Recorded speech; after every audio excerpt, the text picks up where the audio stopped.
Happy day, friends. Hope you guys are having a wonderful day so far. It's been kind of chaotic around here, to be honest. I don't know, this morning was really nice. The girls were playing so sweet with each other. Micah was reading to Paige, playing together, just trying to teach you how to crawl. She's finally at almost 8 months, rolling back and forth. She has just not really shown much interest in floor play.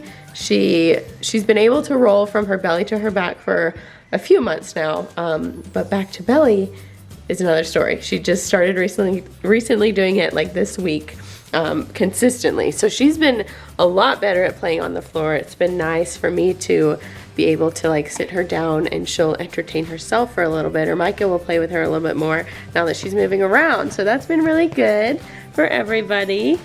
She's making more different noises. She's starting to do clicks with her tongue and just some new things, just some new things. So that's been fun.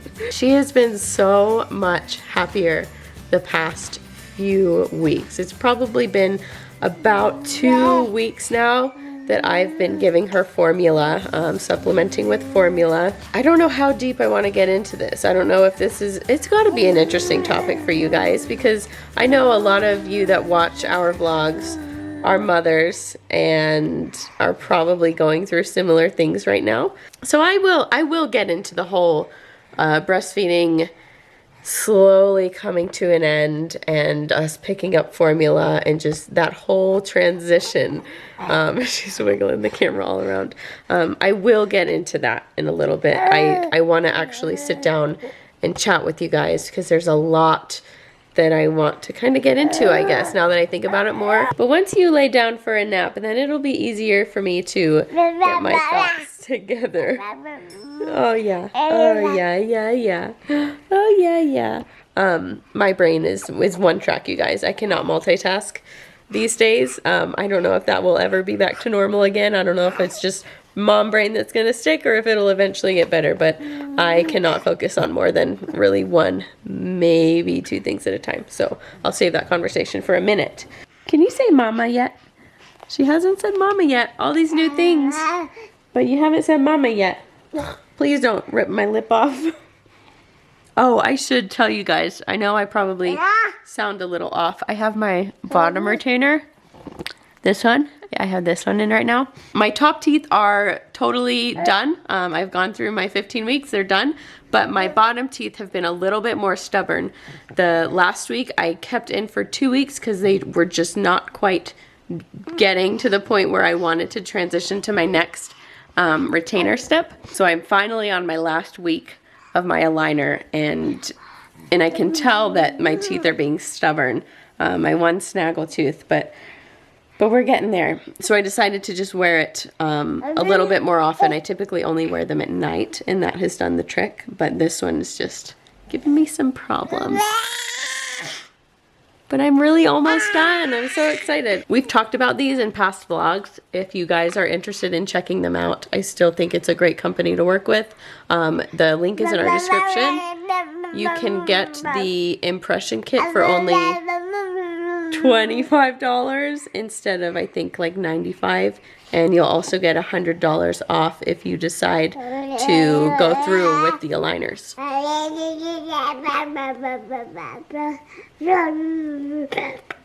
Oh yeah? What else? You can talk more. I will listen all day long. Uh-huh. Ow. Ow. Ow. Please don't pull. Thank you.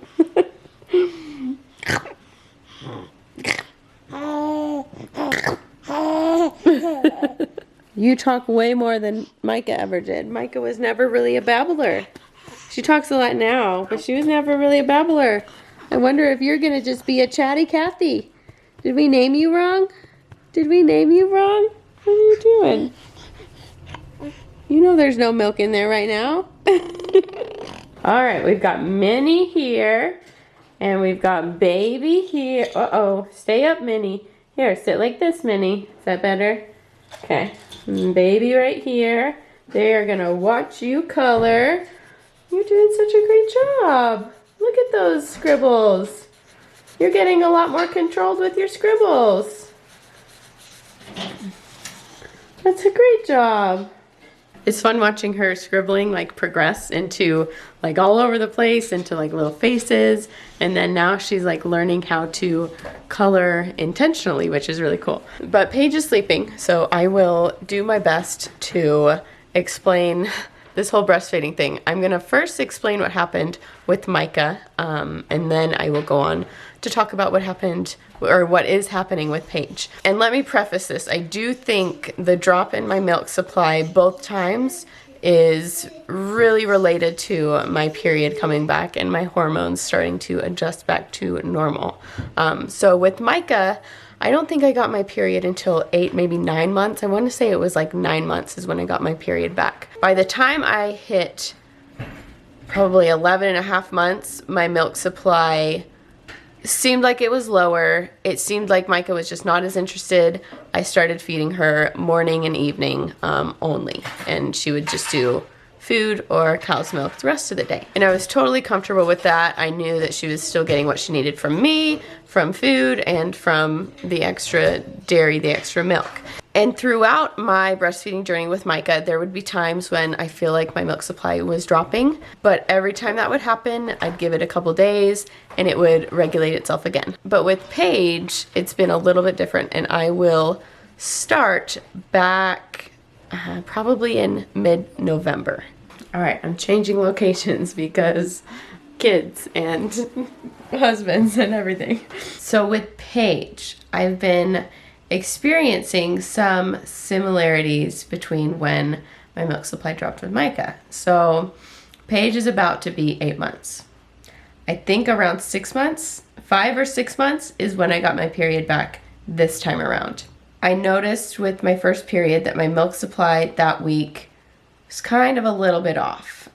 You know, I did chalk it up to the period, and I'm still pretty sure that's what it was, but it seemed to reestablish itself afterwards. That was October, I believe. So fast forward to November, when I got my next period, same sort of thing started happening. Like, I just felt like my milk supply was just not where it had been. I just feel like my hormones readjusting themselves due to my period coming back and being postpartum. My body's just trying to get back to normal in a way. And I really think those hormone changes are what has been affecting my milk supply. So November rolls around, we go out and visit my family, and the whole time I'm like, I feel like something's up. But I kept feeding her on demand. She was eating very often, and it was very tiring for me and for her, I'm sure. But being that I had breastfed Micah for a year, I was used to these like ups and downs in my milk, and I thought to myself, I'm just gonna power through it. The worst thing I could do is stop feeding her. Then the demand for my milk will drop, and my milk supply will drop if the demand is not there. So I powered through it, kept feeding her, and we made it work for a little while. But in between November and December, there was a week, I don't know what it was. I still don't really know what it was. I don't know if it was my body just trying to combat the sickness that we just had. But the week before we got sick, I really did not have an appetite at all. I know that the limited amount of calories that I was putting into my body had some effect on my milk supply, but it was already diminishing, and I literally did not have an appetite. So I was eating less, and I'm sure that put a damper on my milk supply. However, the following week, when I was starting to get my appetite back and starting to eat a lot more than I had been, I also got my period, and sometime in that timeline, my milk supply within 1 to 2 days went from being there and she was eating during the day to like nothing. And I fed her in the morning, and then I would try to feed her so many times throughout the day, and she was not getting anything. She would get frustrated while nursing, and I could tell my body was not producing. You can hear when your baby is swallowing. You can hear when they're drinking milk and swallowing. She was not making those sounds. She was not getting anything from me. She would try for a little bit, get frustrated, start crying. I'd try to get her to latch again. She would.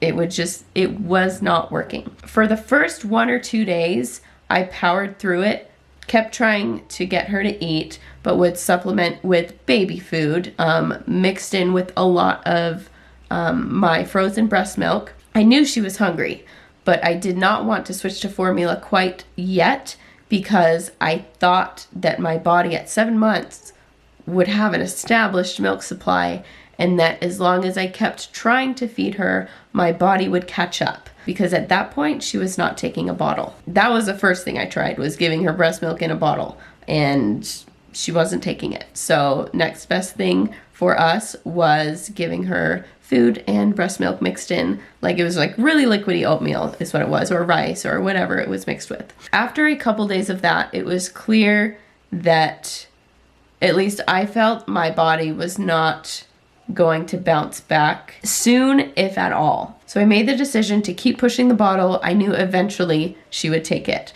It took about 4 or 5 days, but she eventually got to the bottle. I'll get to that. We did different combinations of breast milk.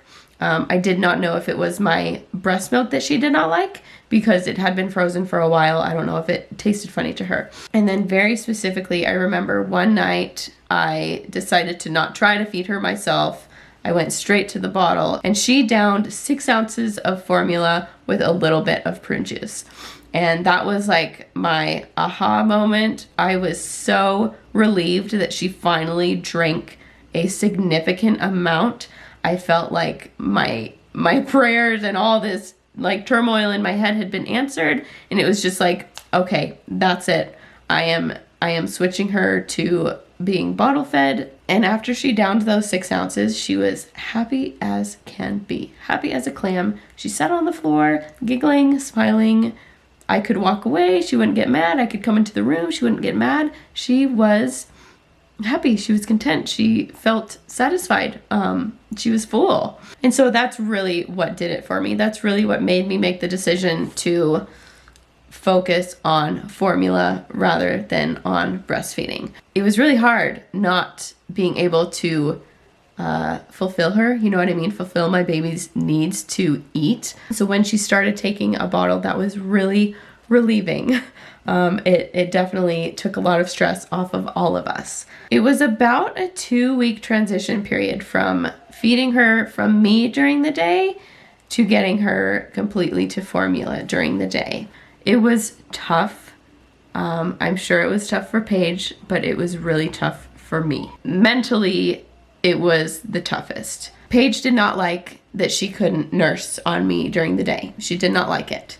I did not like that I couldn't provide for her during the day. And that is something that I didn't fully understand. And it was really eye-opening for me, because you hear a lot of moms, they're very upset when they can't produce milk or when they have to stop breastfeeding. I understood it, but I never really got it. I never fully understood it until I experienced it myself. Me not able to take care of my baby in that sense, although I knew it was out of my control, it was still a weird mental shift, because as a woman, as a mom, you feel like your body should be able to do these things, and sometimes it just doesn't. It doesn't make you a bad mom. It doesn't make you any less of a mom.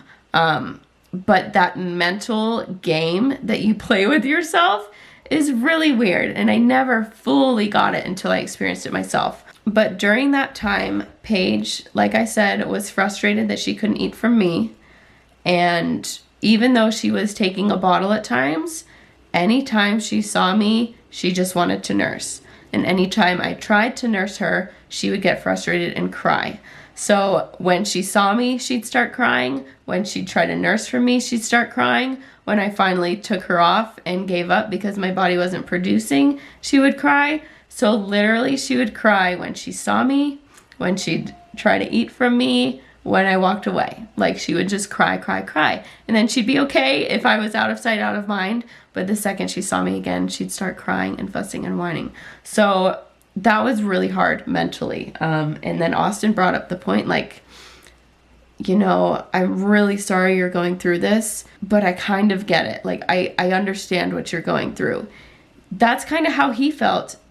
When Paige was a newborn, he could not help her. He could not console her. And I was like, man, yeah, that really sucks. Like, it's a sucky feeling to not be able to help or console your baby. And so that was eye-opening for me too, that a lot of dads go through that similar feeling of just being useless, helpless, you know what I mean? Having my eyes opened to the other side of things, what Austin was feeling and what dads feel sometimes it was just like an eye-opening experience, you know what I mean? So I am still nursing her in the morning and in the evening, but like I said, my milk supply is just going away, and I don't think there's anything I can do about it at this point. My hormones are just taking control, they're taking over, they're regulating themselves again, which means my breast milk production is going away. Definitely sooner than I had hoped. I planned on breastfeeding for a year. My plans did not work out like they did with Micah. So from the time my period started when I was breastfeeding Micah was about 3 months until my milk supply really kind of dwindled. And let's see, 5 or 6 months. So with that timeline, I have about a month left of maybe having some milk to give her. So I will continue breastfeeding until I don't have anything, and that's when our breastfeeding journey will be done. Like I said, I don't expect it to be much longer, probably by the next time I get my period. I'm thinking that might be it. I'm mentally trying to prep myself for that because I have loved my breastfeeding journeys, and I'm sad to see that it's coming to an end. But as sad as that makes me, it overjoys me to have a happy baby, to have a baby that is not hungry all the time. And here's a sad truth, you guys. During that time, she was not progressing mentally or physically much at all. It's like she hit a standstill. But as soon as we were regularly giving her formula and she was regularly getting those nutrients that she needed, it's like she had a spike in everything she was doing, like the rolling over and the babbling and just being aware and doing things. It was really crazy, and it made me feel really kind of bad that I did not realize what was going on for those 2 weeks and beyond. It really makes me feel kind of bad for her. She was just hungry. She was just hungry. That's why she was grumpy, and that's why she was crying. And whenever she saw me, she was like, "Mom, please feed me. I'm starving." And really oh, my poor girl was just so hungry. But yeah, all in all, that's why I made the switch. That's why we're kind of tapering off breastfeeding. Not by choice, but by circumstance. But the silver lining to all this, you guys, and it is a big silver lining. Breastfeeding, it's no joke. It's a lot of work. It's a lot of commitment. It's a lot for your body. It's a lot for your mind. It's a lot of time commitment. It is just a big commitment. So being able to enjoy Paige now that she's happy, but also not being restricted to those 2 to 3 to 4 hour time intervals is really nice. It's a lot of freedom. It's a lot of freedom that I just gained. And it's really nice having the extra help with Austin being now able to feed Paige from a bottle. Definitely feels like a big break for me, that's for sure. Breastfeeding is no joke, but totally worth it, in my opinion. Totally worth it. And the whole formula thing has been a whole nother learning curve, like how much and what kind and when and how often. Like, she used to just eat off of me whenever she was hungry. But now I have to figure out all this stuff, which is new. But at least she can tell us when she is hungry for milk with this sign, which has been super helpful. Whoa! Oh, I didn't squat hold! Squat hold! Don't wake up, Paige. Oh, I got a squat and hold?